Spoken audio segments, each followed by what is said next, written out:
The sun dipped low on the horizon, painting the world in hues of amber and gold as Marcus Hayes steered his beloved car. Down the winding stretch of Oak Valley Road, thick forests flanked the narrow lanes, their towering branches swaying gently in the late afternoon breeze, whispering secrets of the countryside. After weeks away on a much-needed vacation, the black police chief of Maplewood felt a quiet relief settle over him, a balm for the weariness that clung to his bones from the long drive.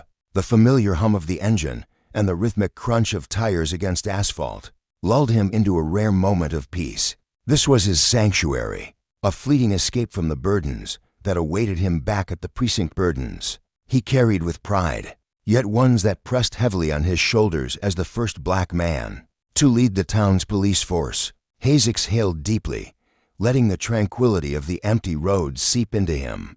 The golden light danced across the dashboard, illuminating the badge resting on the passenger seat, a symbol of his authority, his duty, his hard-earned place in a world that hadn't always welcomed him. His dark eyes flickered with a mix of exhaustion and resolve. He'd faced countless trials to earn the respect of his community and his team, the sidelong glances, the murmured doubts, the unspoken prejudices that lingered like shadows. But he'd risen above it all, his steady hand and unwavering sense of justice forging a legacy he hoped would endure. The phone buzzed insistently beside him, but he ignored it, savoring the stillness. He needed this moment to gather himself, to steel his mind for the responsibilities ahead. That fragile calm shattered in an instant. A car roared past him on the left, its speed reckless and wild, slicing so close to his bumper that Hayes's heart leapt into his throat. His hands tightened around the steering wheel, knuckles whitening as he slammed on the brakes, swerving just enough to avoid disaster. The tires screeched faintly against the pavement, and his breath hitched as the other vehicle careened back into its lane, tearing down the road as if the near collision were nothing more than a fleeting annoyance. "What the hell?" Hayes muttered, his voice low and edged with disbelief.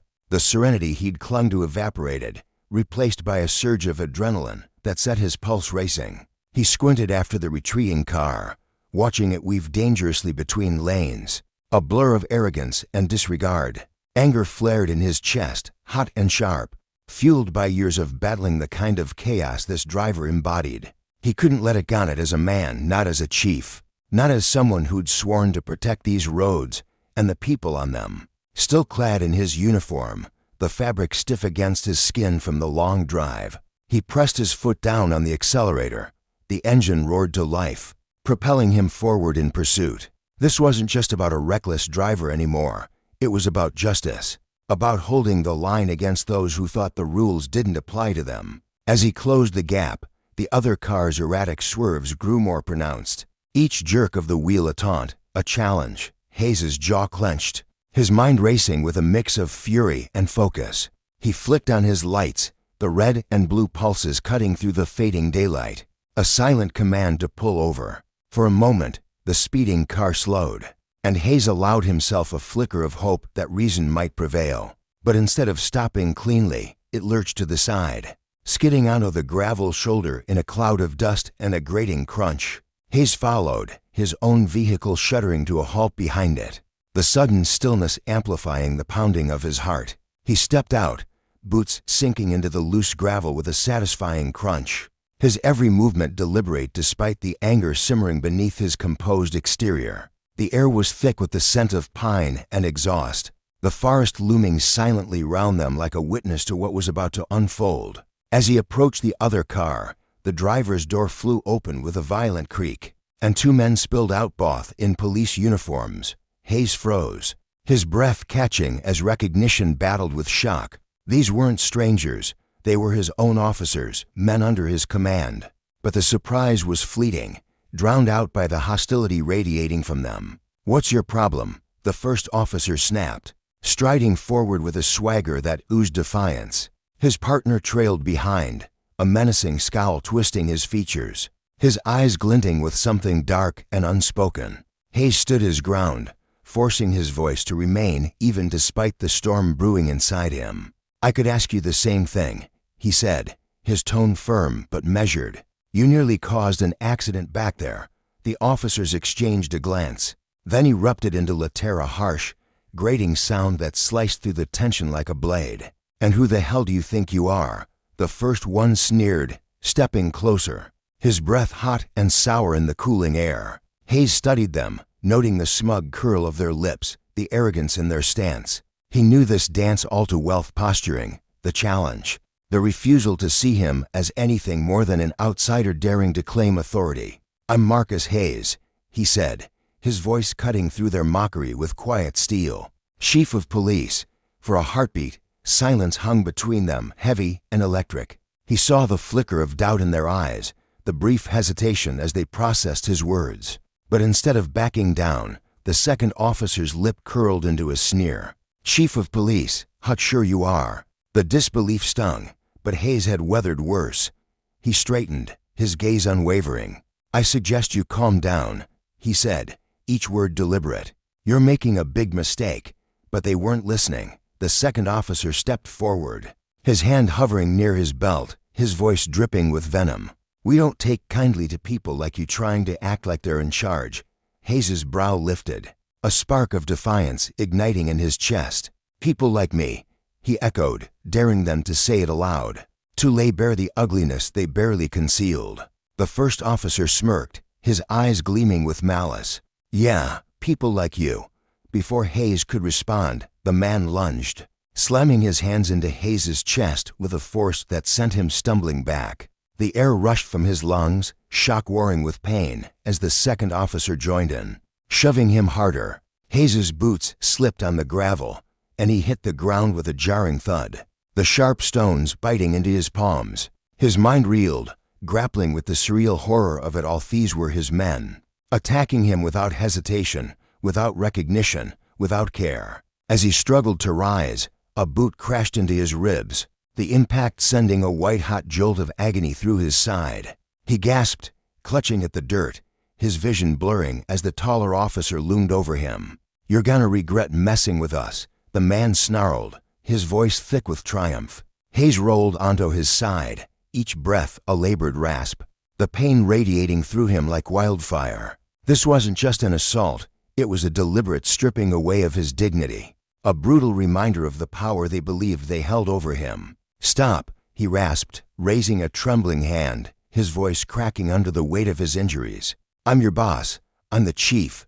But his words fell on deaf ears. Another blow landed, then another, each one driving home the bitter truth to them. He was nothing more than a target, a man whose authority they refused to acknowledge. The gravel bit into his skin as he curled inward, shielding himself as best he could, his mind a whirlwind of pain and disbelief. The taller officer grabbed him by the collar, yanking him up with a roughness that made Hayes's head spin.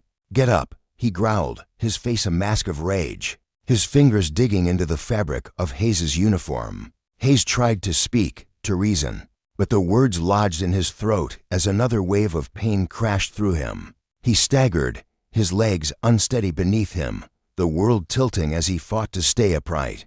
The forest stood silent, its shadows lengthening as the sun sank lower, casting the scene in an eerie twilight glow. Lying there moments before, battered and bruised, Hayes had felt the full weight of their betrayal. These weren't just rogue officers. They were a mirror of the darker currents he'd spent his career trying to stem and drunk on power, wielding it like a weapon against anyone who dared to stand in their way. His ribs screamed with every movement, but his spirit burned hotter, fueled by a resolve that refused to break. Justice, he thought, was more than a badge or a title. It was a promise, one he'd fight for even now, sprawled in the dirt at the hands of those he'd sworn to lead. The lesson was searingly clear. Power, when unchecked, devoured everything in its path: respect, loyalty, humanity itself. And as Hayes struggled to draw breath, the consequences of that corruption bore down on him with every bruising strike, a stark warning etched into his flesh. This was only the beginning, a brutal prelude to a reckoning he hadn't seen coming, but one he would meet head-on, no matter the cost. The air hung thick with tension as Marcus Hayes struggled to rise, his legs trembling beneath him like brittle twigs ready to snap. Under the weight of his battered body, he willed himself upright, desperation clawing at his chest. But before he could find even a shred of balance, the second officer surged forward, The man's fist crashed into Hayes' stomach with a sickening force, a vicious blow that stole the breath from his lungs. Hayes crumpled, doubling over as waves of nausea and pain radiated through him, his vision swimming in a haze of agony. Gasping, he clutched at his midsection, each ragged breath a battle against the darkness threatening to swallow him whole. "I told you," he rasped, his voice a faint, broken whisper scraping against the rawness of his throat. "I'm the chief of police." The words carried the weight of a plea, a fragile hope that they might grasp the monumental error they were making. But his tormentors were deaf to reason, their hearts hardened by a toxic brew of arrogance and spite. The first officer's laugh sliced through the stillness of the desolate road, a cruel, jagged sound that reverberated off the towering trees lining the empty stretch of asphalt. It was the laugh of a man intoxicated by his own power, a predator reveling in the vulnerability of his prey. "You really don't know when to shut up, do you?" he sneered, his lips curling into a mocking grin. With a sudden, brutal shove, he sent Hayes staggering backward, the chief's boots scraping against the gravel until his back slammed into the cold metal of his car. The impact jolted through his spine, a fresh spike of pain that made him grit his teeth to stifle a groan. The second officer circled him slowly, his movements deliberate, almost theatrical, like a vulture eyeing a wounded animal. His hand rested casually on the baton at his belt, fingers twitching as if eager to draw it. "Chief of police, how sure you are," he taunted, his voice dripping with sarcasm. "You're nothing but a wannabe hero, some punk who thinks he can stand up to us. Guess what?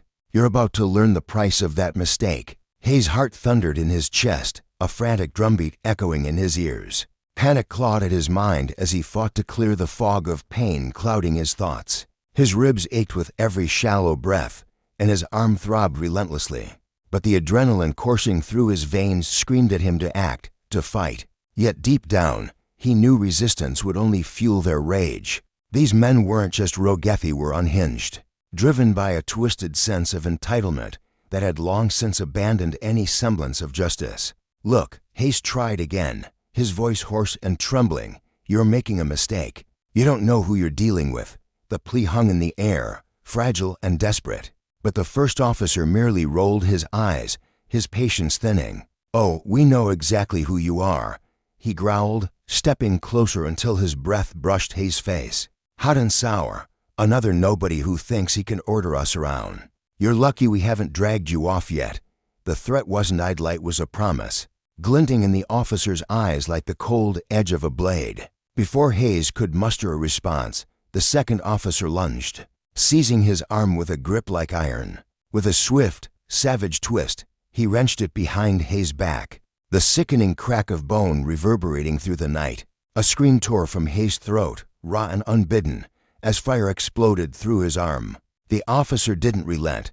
He pressed harder, twisting until Hayes felt the unbearable strain, certain his limb would shatter under the pressure. "Still wanna play, Chief?" the officer hissed, his voice laced with venomous glee. Through gritted teeth, Hayes forced out, "I am the chief." But the words were little more than a whisper, drowned by the tide of pain crashing over him. His defiance meant nothing to them, they were beyond reason, consumed by a fury that thrived on his suffering. With one final, brutal jerk, the officer snapped Hayes' arm, the agony so blinding that the world tilted and spun. Hayes collapsed to his knees, his broken arm dangling uselessly at his side, a limp, lifeless thing. For a moment, all he could hear was the pounding of his own pulse. All he could feel was the searing torment that threatened to pull him under. The first officer loomed over him, his silhouette framed against the faint moonlight filtering through the trees. A smug, triumphant grin stretched across his face as he looked down at Hayes, crumpled and defeated. "Guess you won't be needing that arm anymore," he said, his tone icy and detached. "Let this be a lesson don't ever get in our way." The words landed like a slap, a chilling reminder of the consequences of challenging their unchecked power. But they weren't finished. The second officer sauntered over to Hayes' car, his eyes glinting with malice as he ran a hand along its sleek surface. "Nice ride," he remarked, his voice thick with mockery. "Be a real shame if something happened to it." Hayes' stomach dropped, a sinking dread settling in his gut. That car wasn't just metal and glass, it was years of sacrifice, countless late nights, a tangible piece of the life he'd built. Now, it was at the mercy of these monsters. "Don't," Hayes gasped, his voice barely audible over the pounding in his ears.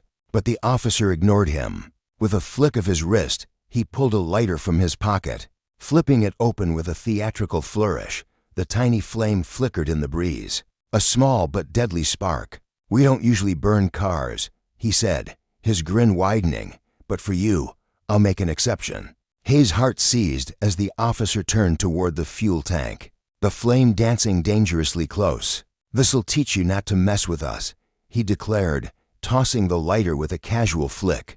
In an instant, flames erupted, a hungry roar swallowing the car whole. The fire spread with terrifying speed, tongues of orange and red licking up the sides, black smoke billowing into the night sky. Hayes watched, helpless and horrified, as the heat seared his skin even from where he knelt. The acrid stench of burning rubber and gasoline filled his lungs, and the crackling of the inferno drowned out the forest's quiet. His car, his pride, his proof of perseverance, was reduced to a blazing skeleton before his eyes. The officers stepped back, their faces alight with twisted satisfaction as they admired their handiwork. "Looks like your ride's toast," the first officer jeered, his voice cutting through the roar of the flames. Hayes couldn't tear his gaze from the wreckage, the loss carving a hollow ache in his chest deeper than the physical pain racking his body. But they weren't done stripping him bare. The first officer strode over, grabbing Hayes by the collar of his torn shirt and yanking him to his feet with a roughness that made his head spin. "Thought you could stop us, huh?" he snarled, his breath hot against Hayes' ear. "Think again." With a vicious shove, he hurled Hayes back to the ground, the chief's skull slamming against the gravel with a dull thud. Darkness swallowed his vision for a heartbeat, and when it cleared, he saw the second officer rifling through his pockets. The man pulled out Hayes' wallet and phone, waving the cash in his face with a smirk. "Thanks for the donation," he taunted. "Consider it a toll for crossing us." Hayes' head throbbed, a relentless pulse that matched the agony radiating from his broken arm and bruised ribs. His strength ebbed away, leaking from him like blood into the dirt, but the officers didn't care. They'd taken everything: his car, his money, his phone, his dignity, and now they were leaving him to rot.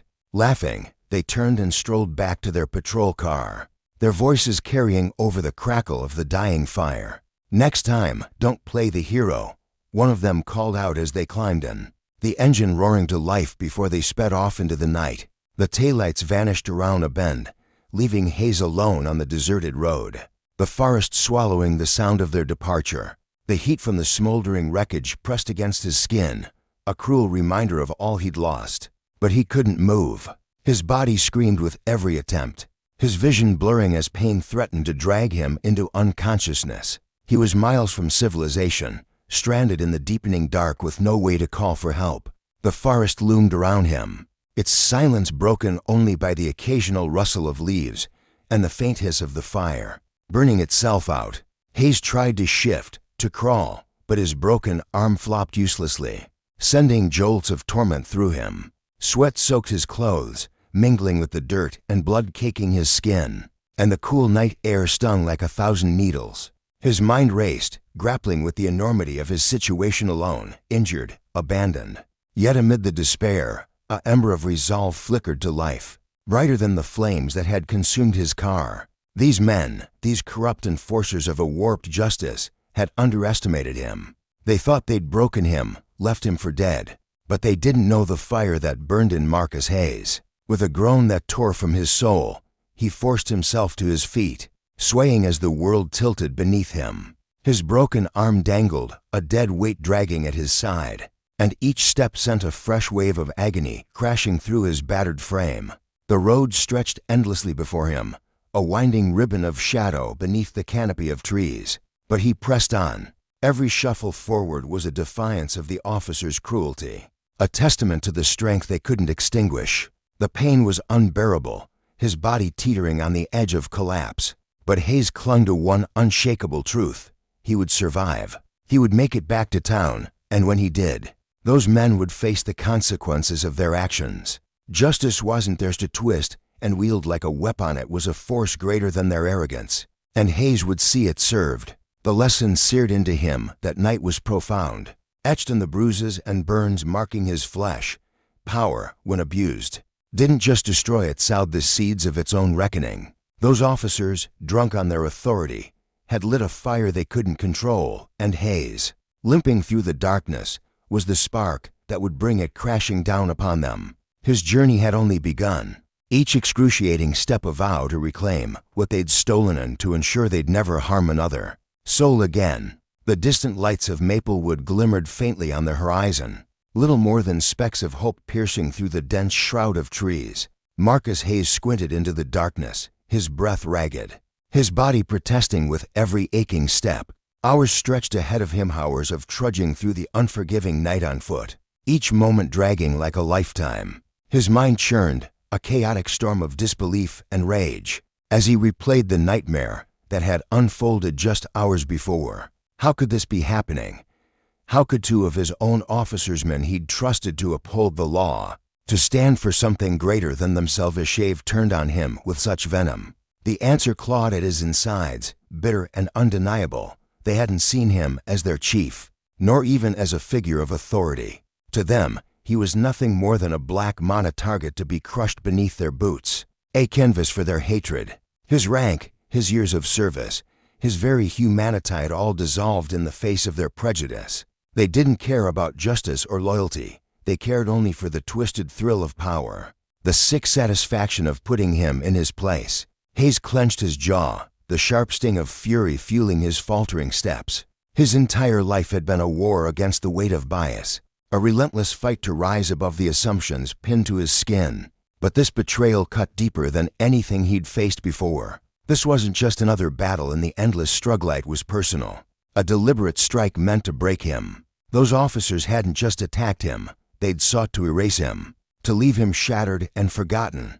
And now, they would learn the cost of their arrogance. They would face the consequences of crossing a man who refused to be buried. His foot caught on a jagged rock, and he stumbled, his knees buckling beneath the crushing exhaustion that gnawed at his bones. He hit the ground hard, the gravel biting into his palms like tiny, vicious teeth. A jolt of agony ripped through his broken arm, white-hot and merciless, stealing the air from his lungs. For a fleeting moment, he lay there, sprawled across the cold, unyielding earth, his chest heaving as he gasped for breath. His vision swam, the world tilting dangerously around him, and his mind screamed at him to rise, to fight, to move. But his body rebelled, heavy and unresponsive, pleading for surrender. The chill of the dirt seeped into his skin, offering no solation, only a stark reminder of the miles still stretching endlessly before him. He couldn't stay down, he wouldn't. To lie there, defeated, was to hand those officers the victory they craved. With agonizing slowness, he dragged himself to his knees, then to his feet, his legs trembling like brittle twigs beneath his weight. "I have to keep moving," he rasped to himself, his voice a faint, broken whisper swallowed by the night. "I have to." Time had lost all meaning since the attack. The sky above was an impenetrable void, a blanket of black unbroken by stars, with only the faint, teasing glow of Maplewood to guide him. His head pounded, a relentless drumbeat of pain, and he felt the warm, sticky trickle of blood matting his hair, trailing down his temple. Each shallow breath sent a sharp ache through his bruised ribs, and his broken arm dangled uselessly at his side, a constant blaze of torment. Yet it was the fire in his chest searing, unquenchable anger at the injustice of it all had kept him upright. Those officers believed they'd won. They thought they could abandon him in the wilderness, beaten and bleeding, and stroll back to their lives unscathed. They were wrong. Marcus Hayes wasn't just any man. He was their superior, their chief, and he would ensure they regretted every blow they'd landed. The road stretched on endlessly, a cruel ribbon of gravel and shadow that mocked his every faltering step. His shoes scraped against the uneven ground, the sound a gritty counterpoint to the thudding of his heart. Pain was his constant companion now, a vicious beast clawing at his resolve, but he shoved it aside, forcing his mind to focus on the goal, Maplewood, safety, retribution. He refused to let himself dwell on the memory of the burning cart, acrid stench of smoke, the flickering orange glower of the officers' sneering faces as they'd walked away, their laughter echoing in his ears, those images would only drag him under. Instead, he fixed his gaze on the growing lights ahead, faint but steady, beckoning him forward. Hours bled into one another, an eternity of torment as his body began to unravel. His strength ebbed with every step, his muscles screaming for mercy. But at last, the outskirts of Maplewood emerged from the gloom. The dim outlines of houses and streetlights cut through the trees, a fragile promise of refuge. A wave of relief crashed over him, fleeting and bittersweet made it this far. But the fight was far from over. His legs quaked as he crossed into the town's first street, the familiar sights of quaint homes and shuttered shops unfolding before him. Yet everything felt distant, dreamlike, as though he were a ghost drifting through a world that no longer recognized him. Exhaustion clouded his thoughts, and his body teetered on the edge of collapse. But he couldn't stop, not yet. The police station loomed in his mind, just a few blocks away, a beacon of order he'd built with his own hands. It felt like miles, each step a fresh agony, but Hayes pressed on, his focus narrowing to a single, unshakable purpose. When the station finally came into view, its sturdy brick walls bathed in the soft glow of streetlights, his heart surged with a mix of dread and determination. This was his domain, a place where he'd forged a legacy of discipline and respect. Now, it would be the stage for his reckoning. He stumbled toward the entrance, each movement a testament to his dwindling reserves, his hand trembling as it grasped the door handle. His body begged him to stop, to collapse, to let the pain win, but his mind roared louder, driving him forward. He shoved the door open and lurched inside, his legs barely holding him as he crossed the threshold into the brightly lit lobby. The officers at the front desk froze, their eyes widening in stunned horror as they took in the sight of him. He must have looked like a specter hauled from the grave, his clothes torn and filthy, his face streaked with dirt and blood, his arm hanging limp and useless. "Chief," one of them cried, leaping to his feet, his voice thick with disbelief and alarm. Hayes barely registered their shock, his gaze locked on the hallway stretching toward his office. He pushed past them, ignoring their gasps and outstretched hands. "I need every available officer," he barked, his voice raw and hoarse, but laced with unshakable resolve. Now, the room erupted into frantic motion, the officers scrambling to obey, their faces a blur of confusion and urgency as they processed the battered figure before them. Hayes didn't pause to explain. There was no time for words, only action. His body shrieked for rest, but his will was iron, propelling him down the hall to his office. He collapsed into the chair behind his desk, a heavy, shuddering breath escaping his lips as pain flared anew. His vision blurred, the edges darkening, but he gripped the armrests and forced himself to stay conscious. The door burst open moments later, and a cluster of senior officers poured in, their expressions a tangle of worry and disbelief. "Chief, what happened?" one of them demanded, a burly man named Jenkins whose voice trembled with barely contained panic. Hayes met his gaze, steadying himself with a deep, deliberate breath. "I was attacked," he said, his tone icy and controlled despite the storm raging within. "By two of our own. They thought they could get away with it." The room fell silent, the weight of his words sinking in like a stone. The officers stared at him, their faces paling as the implications took root. "I want every unit out there," Hayes continued, his voice cutting through the stillness. "Find them. Bring them in. Now." The command snapped them into action, and they hurried out, barking orders into their radios as the station buzzed to life. Hayes watched them go, his head swimming, his body a wreckage of bruises and broken bones. The pain in his arm was a relentless pulse, but adrenaline kept him tethered to the moment. His men would hunt down those traitors, and when they did, justice would be served not just for him, but for the very principles they'd spat upon. Beyond his office, the precinct thrummed with purpose.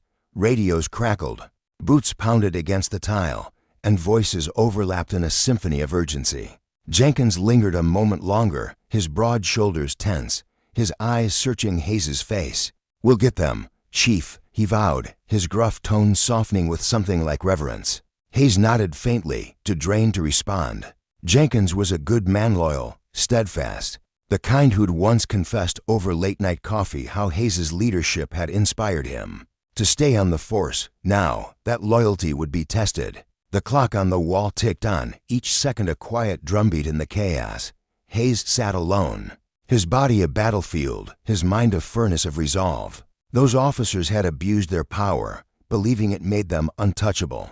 They'd learned the hard way that power without justice was a hollow shell, that Marcus Hayes was a man who'd never bow to it. Outside, the manhunt spread across Maplewood, a net tightening around the men who'd dared to challenge him. The lesson was clear. Betrayal carried a price, and he'd see it paid in full. Hayes leaned heavily against the worn leather of his chair, each creak of the springs a sharp reminder of the throbbing ache radiating from his bruised ribs. The pain flared with every shallow breath, a relentless fire licking at his side. But he clenched his jaw and forced his mind to stay sharp. His thoughts churned like a stormy sea, replaying the brutal assault in vivid, unrelenting detail, smug arrogance dripping from the officers' voices as they towered over him. The cold glint of cruelty in their eyes as their fists met his flesh. It wasn't just the physical blows that stung, it was the betrayal. The audacity of those who wore the same badge he did, believing they could wield their power without consequence. Rage simmered beneath his skin, hot and unyielding, fueled by the memory of their sneers as they left him crumpled in the dirt, certain he'd stay down. They'd misjudged him, underestimated the steel in his spine, and now that mistake would be their undoing. The door to his dimly lit office groaned on its hinges, cutting through the heavy silence. Lieutenant Andrews stepped inside, his broad frame filling the doorway, his face etched with a tension that mirrored the storm brewing in Hayes' chest. The younger man's brow furrowed as he took in his chief's battered statieth swollen arm. Hanging limply at his side, the dark bruises blooming across his jaw, but his voice remained steady, a lifeline of calm in the chaos. "Chief, we're ready," Andrews said, his words measured but tinged with an undercurrent of worry that he couldn't quite mask. "Patrols are hitting every major road and checkpoint. The officers are sweeping the town, every alley, every shadow. We'll track them down." His eyes lingered on Hayes, searching for a crack in the older man's resolve, but found none. Hayes nodded slowly, the motion sending a jolt of pain through his torso that he swallowed with a grimace. "Good," he rasped, his voice a low growl, roughened by exhaustion and fury. "They think they can just vanish after this, slip through the cracks like ghosts. They're wrong." His words carried a weight that filled the room, a promise carved in stone. Andrews hesitated, shifting his weight from one foot to the other, his lips parting as if to protest. "Sir, you're in bad shape. The Hospitalier Army began," his tone cautious, almost pleading. But Hayes cut him off with a sharp wave of his good hand, his expression hardening into something unyielding, a wall of determination no argument could breach. "Later," he snapped. "Right now, those two are all that matter, nothing else." Andrews studied him for a beat longer, then gave a reluctant nod, recognizing the fire in his chief's eyes.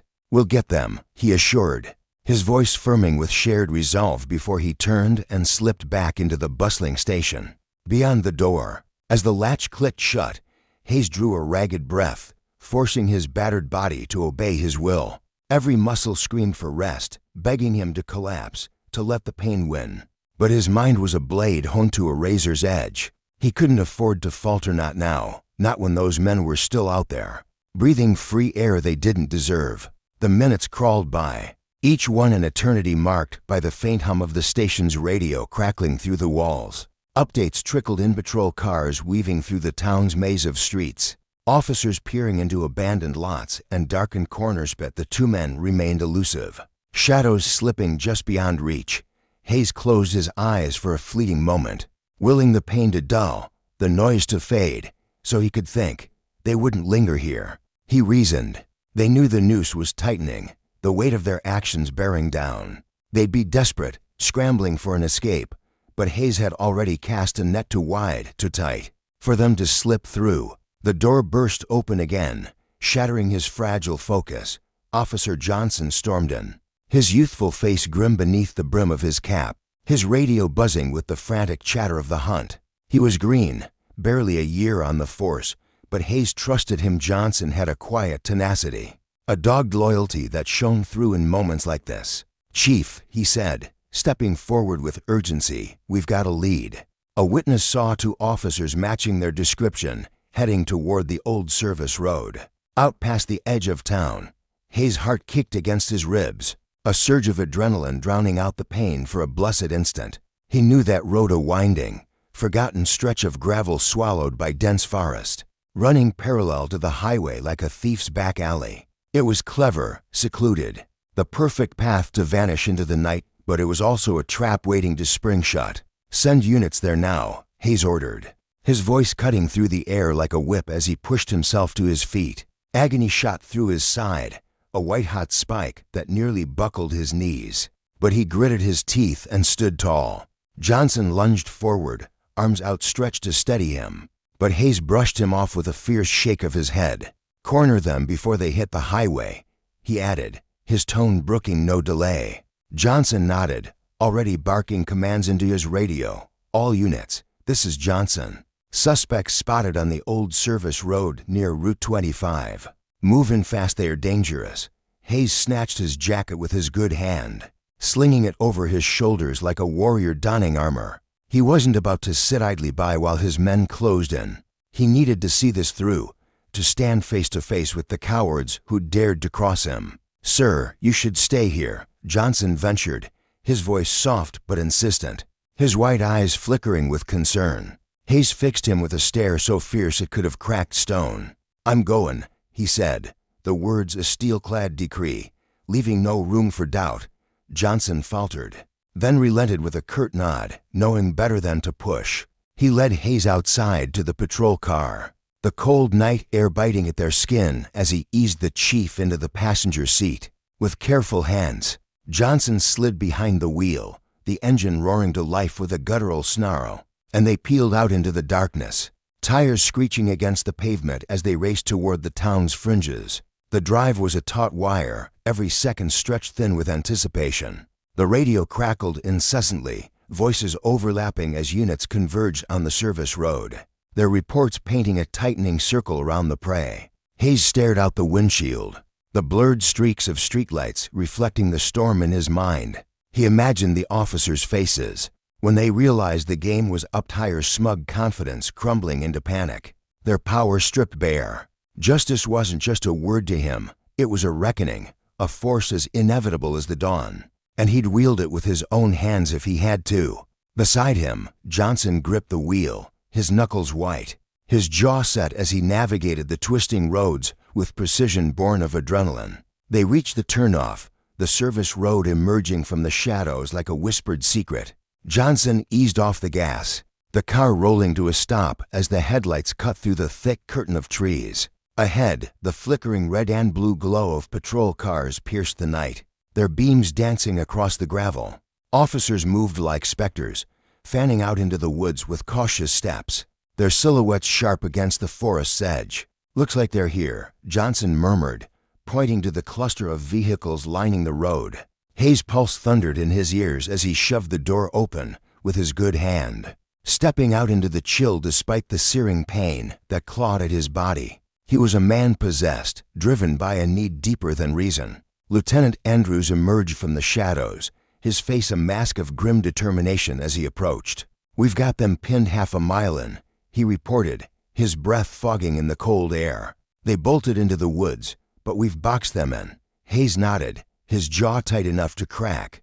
"Good, I'm there when they're dragged out," he said, his voice a low rumble of steel. Andrews hesitated, his gaze darting to the chief's injuries, but Hayes silenced him with a look. "I need this," he insisted, and without waiting for a reply, he followed Andrews into the trees, each step a defiance of his broken body. The forest swallowed them, its stillness shattered by the snap of branches and the rustle of leaves underfoot.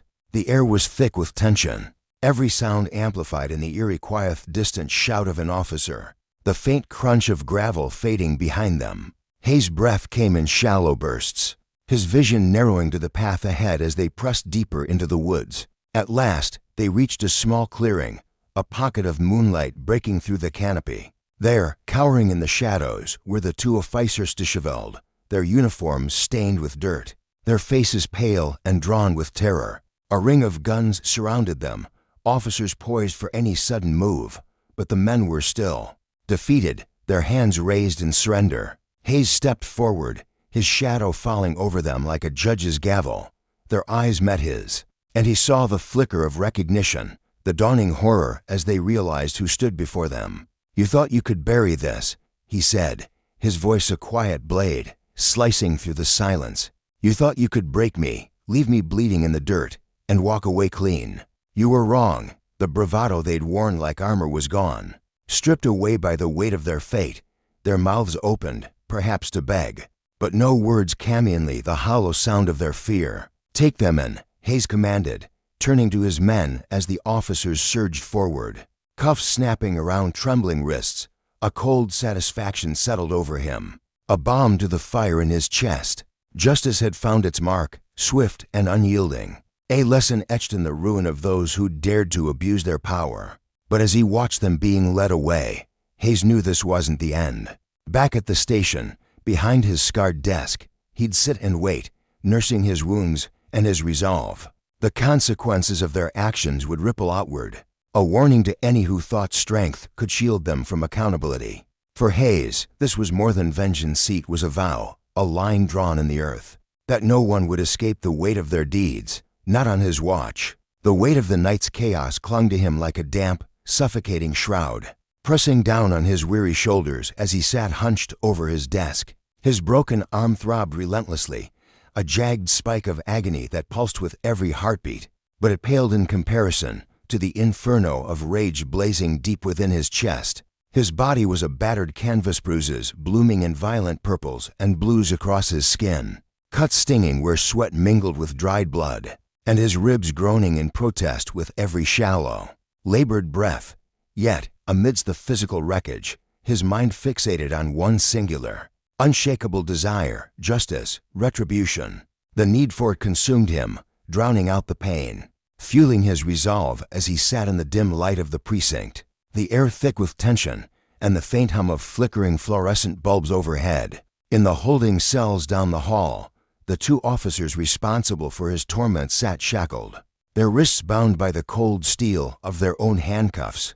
Gone was the swagger they'd carried just hours before. Now, they slumped in silence, their faces pale and drawn, eyes darting nervously as the gravity of their predicament settled over them like a storm cloud. They hadn't merely attacked some faceless stranger. In the dead of night they'd brutalized their own chief of police, a man they'd once saluted, a man they'd vowed to follow. The taller of the two, a lanky figure with sharp cheekbones and a habitual sneer, sat with his head bowed, his fingers twitching against the edge of the bench as if itching for a fight he could no longer win. His partner, stockier and broad-shouldered, stared blankly at the cracked concrete floor, his breath uneven, his mind clearly racing to grasp how their world had unraveled so swiftly. For hours they'd said nothing, perhaps too stunned to speak, or perhaps finally glimpsing the depth of the abyss they'd carved for themselves. With their own reckless hands, Hayes' men had acted with precision, a well-oiled machine honed by loyalty and discipline. The moment he'd staggered back into the station, bloodied, limping, but unbowed, they'd leapt into action. Following his orders without hesitation, they'd descended on the rogue officers, stripping them of their badges, their authority, their pride. The arrest had been swift, the processing methodical, each step a nail in the coffin of the two men's careers, now confined to their cells. They awaited judgment, their futures hanging by a thread. Hayes, however, felt no flicker of pity as he rose from his chair, the motion sending a lightning bolt of pain through his cracked ribs. He gritted his teeth, his jaw tight, refusing to yield to his body's pleas for rest. Not yet. Not until he'd seen this through to the bitter end. His boots echoed against the polished floor as he made his way through the station, a slow, deliberate march that reverberated down the long, sterile hallway. Officers stationed at their posts paused as he passed, their eyes tracing his every step. Some offered curt nods, their expressions a blend of reverence and unease. They'd seen him stumble through the doors earlier that night, his uniform torn, his face swollen and streaked with blood. Yet here he was, still standing, still commanding. Others whispered among themselves, their voices hushed, their glances flickering between admiration and dread. They knew the chief's injuries were severe, knew he should have been in a hospital bed, not stalking the halls like a wounded lion, but they also understood that This was no longer just about enforcing the law. This was personal, a reckoning born of betrayal and violence. And Hayes was its unrelenting architect. When he reached the holding cells, the air grew colder, heavier, as if the room itself held its breath. He stopped before the bars, his gaze piercing the dimness to settle on the two men within. They were shadows of their former self, no longer the brash, power-drunk figures who'd ambushed him on that lonely stretch of road. Now they were diminished, fragile, their shoulders hunched as if trying to shrink from the weight of his stare. The taller one shifted uneasily, his lanky frame tensing under Hayes' scrutiny, his pale face glistening with a sheen of sweat. His eyes darted around the cell, wild, desperate, searching for an escape that didn't exist before dropping to the floor in defeat. The shorter one sat rigid, his broad hands clenched into fists on his knees, his breath shallow and ragged, as though he feared drawing too much attention to himself. Hayes felt no satisfaction in their fear, no warmth in their downfall, only a steely resolve, a quiet certainty that this was the end they'd earned. He stepped closer, his shadow stretching across the cell like a specter of judgment. The taller officer flinched, his voice cracking as he forced out a plea. "Chief," he stammered, his words trembling in the air, we didn't know it was you." Hayes' eyes narrowed, his voice a low growl laced with barely contained fury. "You didn't know," he repeated, each syllable sharp as a blade. "You didn't know who I was when you dragged me from my car, when you snapped my arm like a twig, when you torched my vehicle and left me bleeding in the dirt." The officer's mouth opened, then closed, his Adam's apple bobbing as he swallowed hard, unable to muster a defense. His partner remained mute, his wide eyes fixed on the floor, a portrait of terror and shame. Hayes leaned in, his presence towering despite the bars between them. "You didn't care who I was," he said, his tone icy, cutting through the silence like a winter wind. "You saw a black man alone on a dark road and thought you could do whatever you wanted. You thought you could beat me, break me, humiliate me, and walk away unscathed. You thought no one would ever find out." The taller officer's hands shook as he gripped the bench, his knuckles whitening, his bravado crumbling into dust. "Chief, we made a mistake," he whispered, his voice barely audible. Hayes' expression darkened, his lips curling into a grim line. "A mistake," he shot back. "A mistake is forgetting your keys. What you did was calculated. You knew exactly what you were doing, and you reveled in it." The cell fell silent, the air thick with the weight of his accusation. The two men squirmed, their discomfort palpable, as the reality of their actions crashed over them like a tidal wave. Hayes stepped back, his face a mask of cold determination. "You'll pay for this," he said, his voice hard and unyielding as iron. "I'll see to it that you never wear a badge again. You won't even scrub toilets in this town when I'm done with you. You're finished." The taller officer's face crumpled, a flicker of panic breaking through his fear. "Please, Chief," he began, but Hayes cut him off with a sharp gesture. Turning to the officers stationed nearby, "Take them to the briefing room," he ordered. His tone clipped. "I want everyone to see what happens when you turn on this department." The guards moved swiftly, their keys jangling as they unlocked the cell. The rogue officers rose unsteadily, their legs trembling as they were escorted out, their heads bowed in defeat.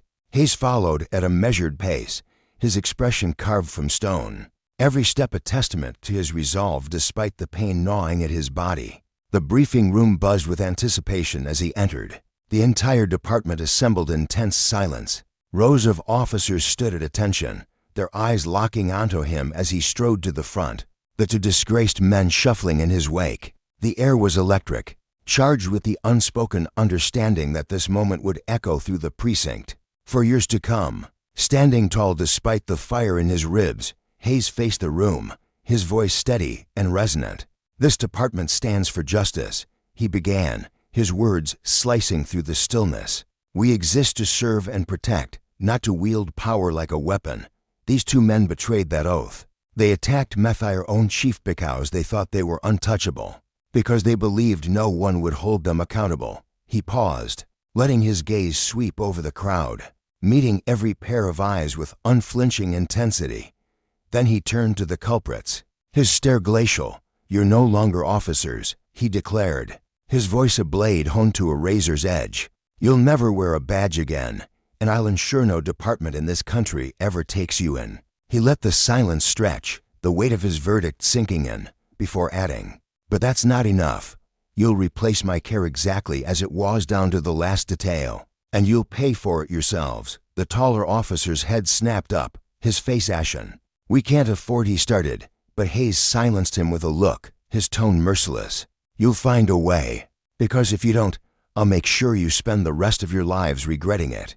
The room held its breath as he stepped closer, his presence overwhelming. In a low, dangerous whisper, he said, "I'm giving you a chance to make this right, but don't confuse it for mercy. You'll live every day knowing you crossed the wrong man." With a slow, deliberate motion, he raised his uninjured hand and struck the taller officer across the face, a sharp, resounding slap that echoed like a gunshot. The man recoiled, his cheek flaming red, his humiliation laid bare. Hayes turned to the second officer and delivered the same stinging blow, leaving them both exposed, diminished before their peers. "Get them out of my sight," he said coldly. "They're done." The guards hauled them away, their footsteps dragging as they disappeared down the hall. Hayes faced his department once more, his silence speaking louder than words. Justice had been served not just as a principle, but as a lesson etched in blood and consequence, a warning to all who dared abuse the power entrusted to them. The night air brushed cool and sharp against swift Marcus Hayes's bruised skin as he lingered outside the police station, his silhouette faintly outlined by the flickering glow of the streetlights. Every inch of his body throbbed with the dull ache of his injuries, but the fire that raged within his chest burned hotter still, a relentless, smoldering fury mixed with a grim satisfaction. He had done what had to be done. Justice, raw and unyielding, had been delivered.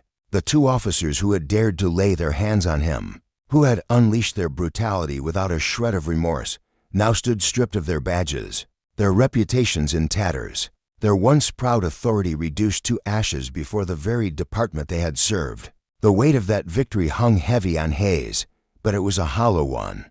The physical pain radiating from his cracked ribs and swollen knuckles paled in comparison to the deeper wound gnawing at his soul sting of betrayal from men he had trusted, men he had led. For years, Hayes had poured his heart into this department, his every waking moment spent building something he could be proud of. He'd fought tooth and nail to earn the respect of his officers, to prove that leadership didn't have to be a clenched fist, but could instead be a steady hand, guided by fairness and honor. He'd walked into every room with his head high, determined to show that integrity could thrive even in a system riddled with cracks. And yet, in a single night, two of his own had shattered that fragile trust like glass under a hammer. The memory of their sneers, the way they'd wielded their power like a weapon, twisted in his gut. They hadn't just attacked him, they'd attacked everything he'd spent his life trying to uphold. As he stood there, the cool breeze tugging at his torn jacket, his mind churned with the wreckage of it all, a storm of rage and sorrow he could barely contain. A soft shuffle of footsteps broke through his reverie, steady and deliberate, approaching from behind. Hayes didn't turn. He didn't need to. He knew that gait, that quiet presence sight was Lieutenant Andrews, his voice cutting through the stillness like a lifeline. "The paperwork's finished," Andrews said, his tone low and measured, carrying the weight of the night's events. "They're gone, officially off the force. There's no coming back for them." Hayes gave a slow nod, his jaw tight. But words didn't come right away. The burden of it all pressed down on him, a crushing weight that threatened to buckle his knees. The anger still simmered beneath his skin, a live wire sparking even now. Though the officers had faced their reckoning, he could still see their faces, arrogant, unrepentant, etched into his mind like a brand. Andrews stepped closer, his boots scuffing faintly against the pavement. "I know you did what you had to, Chief," he said, his voice softening with concern. "But you're a mess. Those injuries Sayu should be at the hospital, not standing out here in the cold." Hayes finally turned to face him, his expression a mask of steel, unreadable even to Andrews, who'd known him for years. His eyes, though, betrayed him sharp and stormy, glinting with a resolve that hadn't wavered despite the chaos. "There'll be time for that later," he rasped, his voice rough and frayed from shouting through the night's ordeal, yet still laced with the quiet authority of a man who wasn't done fighting. Right now, I need to make damn sure this department understands that what happened tonight, what they did, won't ever be tolerated, not under my watch. Andrews sighed, his brow creasing with worry as he studied his chief. They know, sir. Everyone saw what went down in that briefing room. The way you handled it, nobody's forgetting that anytime soon. Hayes dropped his gaze to his hands, the knuckles still raw and red from where he'd struck back, delivering blows that weren't just for self-defense, but for every ounce of dignity they'd tried to rip away. He could still feel the impact reverberating up his arms, see the shock and humiliation blooming across their faces as they fell. It had been a fleeting triumph, a bitter taste of retribution, but it hadn't filled the void gnawing at him. Those two, he said, his voice tight, barely containing the emotion clawing at his throat. They weren't just a couple of bad apples. They were a sign of something rotten, something I've been battling my whole damn career. Andrews stayed quiet, giving Hayes the space to unravel his thoughts. The chief's eyes drifted, staring past the station into the shadowed streets beyond, his mind a tangled web of memories and hard-earned lessons. I've spent years trying to build something here, Hayes went on, his voice growing distant yet fierce, trying to prove I belong in this chair, that I can lead with something more than threats or fear, that I'm worthy of their respect. But to some people he stopped, the words catching in his throat, heavy with a truth he didn't need to finish. To some, he'd never be more than an outsider, a target, no matter how many nights he spent proving otherwise. The silence stretched between them, thick with the unspoken pain of a man who'd given everything and still found it wasn't enough. Sir, Andrews said at last, stepping forward, his voice firm but warm, we respect you. This department respects you. What those two did, it's not who we are. They don't speak for the rest of us. Hayes met his lieutenant's gaze, his eyes cutting through the night like a blade. Maybe not, he replied, his tone low and edged with steel. But they thought they could get away with it. And that's the real problem. The words hung in the air, a stark reminder of the deeper sickness festering beneath the surfacious sickness born of arrogance, of unchecked power, of a system that too often turned a blind eye. Hayes knew it wasn't just about two rogue officers. It was about what they represented, a legacy of abuse and prejudice that stretched far beyond the walls of this station, woven into the very fabric of the world he'd sworn to serve. The quiet that followed was heavy, almost suffocating. As Hayes wrestled with the enormity of it all, he could feel the exhaustion creeping into his bones, the bruises pulsing with every heartbeat. But his mind refused to rest. I need to make changes, he said finally, more to himself than to Andrews, his voice hardening with resolve. This department's got to be better. I've got to be better. Andrews frowned, his concern deepening as he took in the chief's battered frame. Sir, you've already done more for this place than anyone ever has. You've led with honor, with strength. What happened tonight, it's not on you. Hayes shook his head, a bitter edge creeping into his tone. Maybe not, but it's my job to make sure it never happens again. He turned away, his gaze sweeping over the empty streets of the town he'd vowed to protect, a town that now felt both familiar and foreign under the weight of his duty. Leadership had never felt heavier, the responsibility of rooting out corruption and preventing more scars like the ones he carried, tonight pressing down on him like a mountain. Those two officers were gone, their careers in ruins, but the damage they'd left behind lingered like smoke after a fire. Hayes had seen up close how thin the line was between enforcing the law and twisting it into a tool of cruelty, and he'd be damned if he let that line blur again on his watch. Starting tomorrow, he said, his voice ringing with a quiet, unshakable determination, we're rolling out new training, every single officer. Cultural sensitivity, use of force, the works. Anyone who doesn't take it seriously is out, no exceptions. Andrews nodded slowly, his expression a mix of respect and resignation. He'd seen that look in Hayes's eyes before, the look of a man who'd made up his mind and wouldn't be swayed. I'll get it set up first thing in the morning, he promised, his tone steady despite the late hour. Hayes gave a curt nod, satisfied that the wheels were already turning. But there was something else gnawing at him, something personal that demanded satisfaction. And one more thing, he added, his voice dropping to a cold, deliberate edge. I want them to pay for my car. Every last cent. Andrews raised an eyebrow, a flicker of surprise crossing his face. But he didn't argue. The chief's cardinted and scratched from the scuffle had become an unexpected casualty of the night's chaos, and Hayes wasn't about to let it slide. "I'll handle it," Andrews assured him. And after that, Hayes continued, his tone growing harder, more final. "They're finished. They won't work in law enforcement again. Not anywhere. I'll see to it myself." The promise hung between them, a vow carved in stone, and for a moment, the two men stood in silence, the gravity of the night settling over them like a shroud. Andrews broke the stillness first, his voice softer now, almost pleading. "Chief, you've been through hell tonight. You need to rest." Hayes let out a long, weary sigh, the exhaustion finally catching up to him like a tide pulling him under. His body screamed for reprieve, his legs trembling faintly beneath him. But his mind was a relentless machine, churning with plans and promises. "I'll rest when this is done," he said quietly, though deep down, he knew this fight was nowhere near its end. The road ahead loomed long and treacherous, a battle against forces bigger than any one man could conquer alone. But Hayes had no choice, had never had a choice. Andrews gave him a small, understanding nod. "Take care of yourself, Chief, we need you."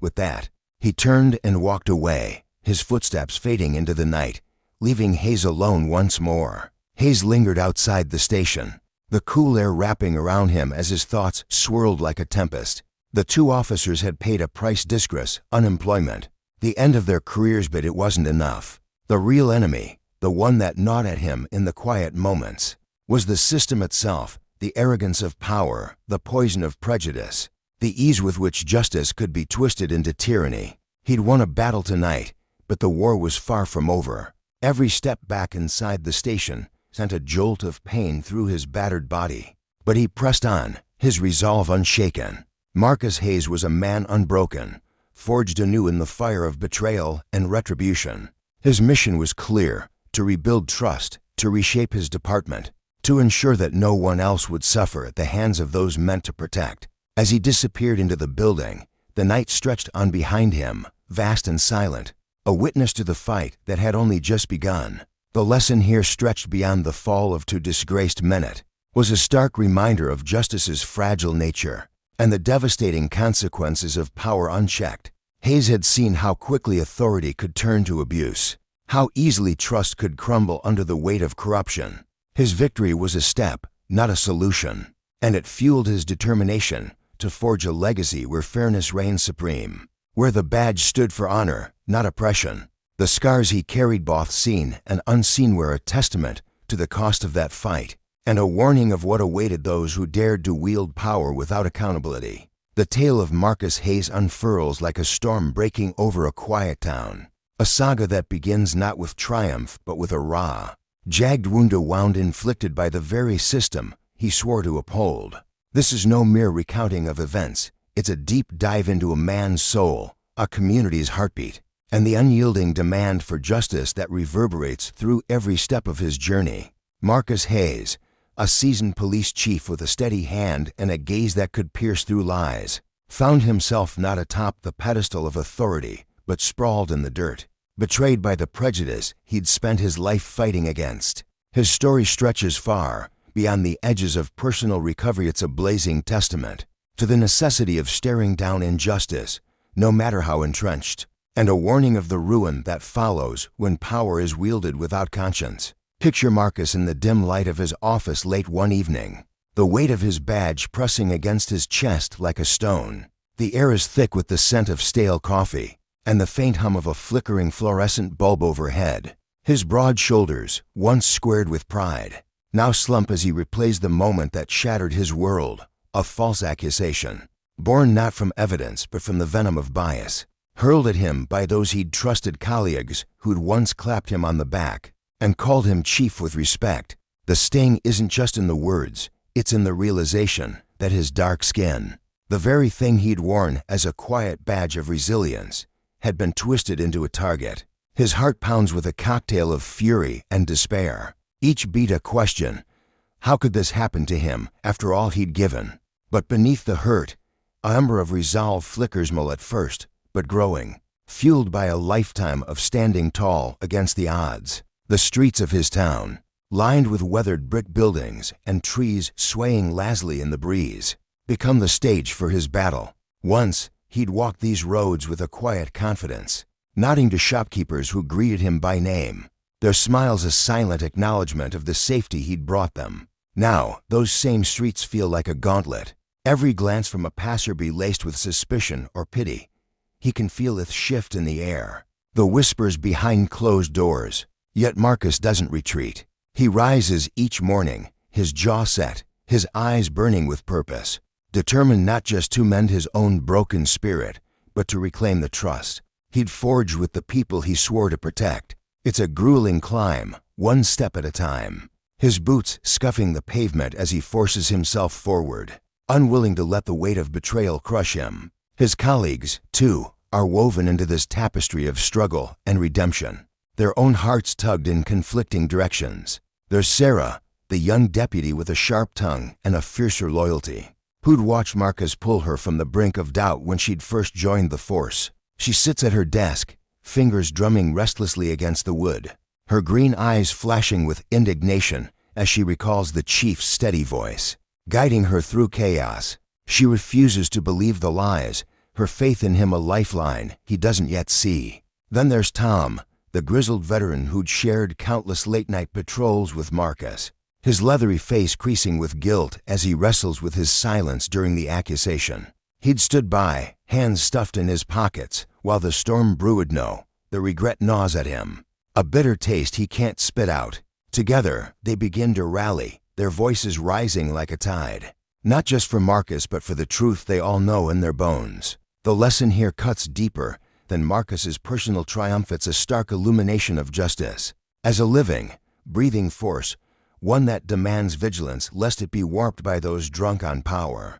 When Marcus steps back into the precinct, his presence fills the room like thunder rolling across the plains. He doesn't just demand his title back, he seizes it, his voice steady as he lays out reforms to root out the rot that nearly destroyed him. The old wooden chair creaks under his weight as he sits, pen scratching across paper, drafting policies to shield others from the blade of prejudice that sliced through his life. His hands tremble not with fear, but with the weight of responsibility, the knowledge that leadership isn't a crown to wear but a burden to bear. He knows now that unchecked authority festers, that it can turn men into monsters who wield their gavels like weapons, blind to the lives they shatter. The community watches, their breath held, as this drama unfolds. Mrs. Carter, the gray-haired baker who'd slipped Marcus an extra roll every Sunday, stands at her shop window, flour-dusted hands clasped tight, praying for the man who'd once chased off vandals from her storefront. Kids on the corner, kicking a scuffed soccer ball, pause to stare as he passes, sensing something bigger than themselves in his determined stride. Slowly, they come together, neighbors, friends, strangers slink arms in a quiet, powerful show of unity. It's not just about Marcus anymore, it's about them all, about building something stronger from the ashes of betrayal. The town square buzzes one crisp evening, voices overlapping in a chorus of support, lanterns swaying in the wind as they vow to stand as one. Marcus Hayes emerges not as a mere man but as a beacon, his silhouette etched against the horizon of a town reborn. His story is a clarion call, echoing through the years, that courage isn't the absence of fear but the will to push through it, that justice isn't a gift bestowed but a garden cultivated with sweat and resolve. The scars he carries etched in the lines of his face, the steel in his voice speak of a man who stared into the abyss of despair and chose to climb out, dragging hope along with him. And as the sun dips low, casting golden light across the streets he fought to reclaim, it's clear that his victory isn't just his own. It's a promissetto every soul watching, listening, waiting, that perseverance can topple even the tallest walls of iniquity, that the consequences of abusing power will ripple outward. A cautionary tale for those who dare to forget. His legacy whispers in the wind. A better tomorrow begins with the bravery to stand today.